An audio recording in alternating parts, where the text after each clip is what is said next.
अभिनेता मुकुल रावल ज्याने रामायणमध्ये बिभीषणाचा रोल केलेला होता त्याचा मृतदेह कांदिवली जवळ सापडलेला आहे। आपले प्रतिनिधी मृत्युंजय सिंग आपल्याला अधिक माहिती देतात। मृत्युंजय, नेमकी ही घटना कधी घडली आणि काय नेमकं त्या संदर्भात माहिती आहे? नम्रता, ही काल सकाळी 9:30 वाजताची घटना आहे। बोरीवली आणि कांदिवली या दरम्यान रेल्वे ट्रॅकवर मुकेश रावल यांचा मृतदेह आढळला।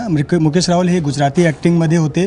नस नस मी खुन्नस असा एक ॲक्ट प्ले करत होते आणि यामध्ये त्यांना एक लीड रोल करायचा होता, पण जेव्हा ह्या रोलमध्ये ते आले नाही, दुसऱ्या इस्मानी त्यांचा रोल केला, तेव्हा सगळेजण कुठे आहे ते शोधू लागले आणि नंतर यांचा मृतदेह माहिती मिळाली की बोरीवली पोलीस स्टेशनमध्ये त्यांना अशी माहिती मिळाली की एक मृतदेह सापडलेला आहे। नंतर आज त्यांची मुलगीने येऊन जी बॉडी आहे ती आयडेंटिफाय केली आहे।